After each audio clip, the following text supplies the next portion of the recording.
जय हिंद दोस्त। बता दूं कि बिहार चौकीदार को भर्ती लेके बहुत सारे बच्चों के परेशान हैं। कहीं पे कहीं किसी ने यू भी डाल दिया कि वैकेंसी आ गई है, कि इस दिन से आवेदन हो रहा है। तो इन सब को लेकर बहुत सारे बच्चे कमेंट्स कर रहे हैं, परेशान हो रहे हैं। तो मैं इस वैकेंसी का पूरा डिटेल्स सही बताने वाला हूँ कि क्या वो वैकेंसी सही में आ गई है या आने वाली है।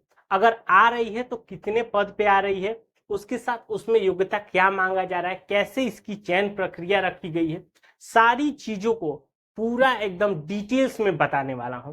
तो इसलिए वीडियो लास्ट तक देखिएगा और अपने सारे कंफ्यूजन्स को दूर कर लीजिए, क्योंकि हो सकता है क्योंकि कहीं कहीं ऐसे भी हो गए कि फॉर्म ऑफलाइन भरा जाएगा उसके माध्यम से, इन तो कुछ इन सब गलत अफवाहों में न भरे कि फॉर्म ऑनलाइन भरा जाएगा ऑफलाइन में, सारी चीजों को पूरा क्लियर करने वाला हूँ।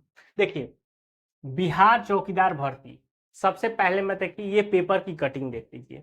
ये पेपर में दिया हुआ है कि चौकीदार की भर्ती निकलेगी, ये फिक्स है।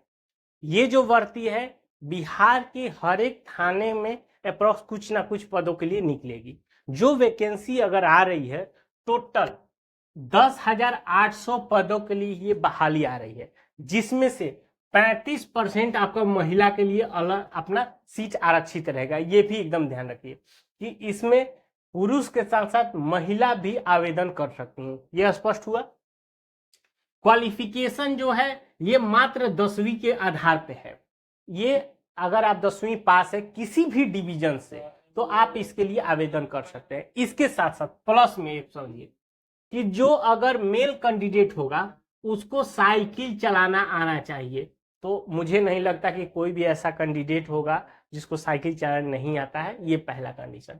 ये अगर फीमेल के केस में ये चीज क्वालिफाई नहीं है कि लड़की को साइकिल चलाना आना ही चाहिए, ये चीज नहीं है, लेकिन मेल के कैंडिडेट में है।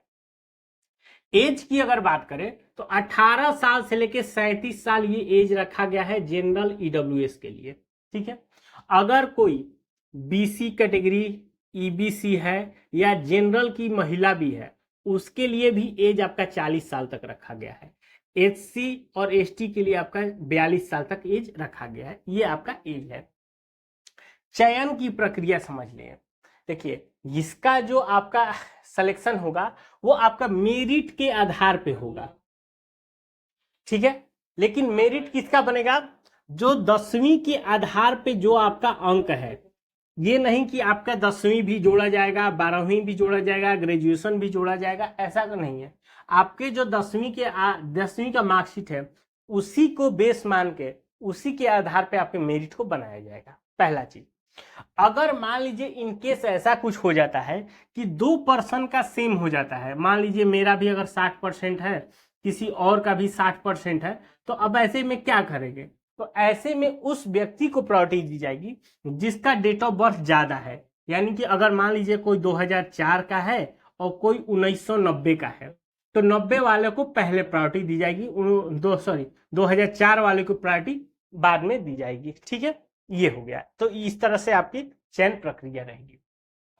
फॉर्म भरते समय आप देखिए डॉक्यूमेंट जो आपको लगने वाला है उसको समझ लीजिए। 10वीं का तो आपका मार्कशीट सर्टिफिकेट ये रहेगा ही, आधार कार्ड, निवास प्रमाण पत्र ये भी रहेगा आपका। देखिए ईडब्ल्यूएस रहेगा अगर ईडब्ल्यूएस कैटेगरी में आते हैं, बीसी ईबीसी के लिए एनसीएल लगेगा और एससी और एसटी के लिए कास्ट लगेगा। ये हो गया। अब देखिए पुलिस वेरिफिकेशन।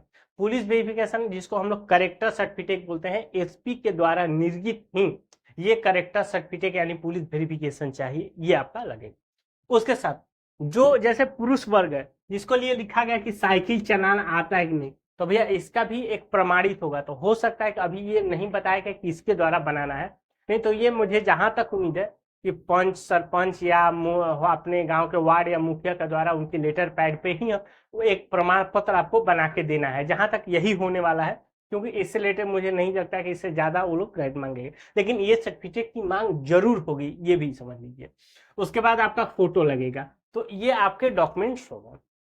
अब रही बात एग्जैक्ट की फॉर्म आया है या कब से आएगा, इससे रिलेटेड देखिए फॉर्म का अभी तक कोई ऑफिशियली नहीं आया है। ठीक है। सब पेपर में उनके द्वारा दे दिया गया है, ये सारी चीजें हो गई है, लेकिन फॉर्म एग्जैक्ट डेट अभी तक नहीं आया, इसीलिए जो बच्चे कंफ्यूज हैं या कहीं और वीडियो देख के या कहीं और से न्यूज समझ के ये जो चीजें हैं, तो इस पे भ्रम में न रहे। जैसे ही इसका ऑफिशियल डेट आएगा आपको बता दिया जाएगा, उसके बाद मैं एक सेपरेट वीडियो भी बनाऊंगा। पहला चीज तो इसलिए इसका अभी एकदम मन से उतार दीजिए कि चौकीदार का फॉर्म अभी आया नहीं है। दूसरा बात, इसको फी को लेके इसमें ध्यान रखिएगा, इस फॉर्म को जब भरेंगे तो आपका उम्मीद है कि एक भी रुपए का चार्ज नहीं लगने वाला है। ये आपका निःशुल्क फॉर्म भरा जाएगा, यानी कि ये कह सकते हैं कि इसका फॉर्म का आपका रजिस्ट्रेशन होगा।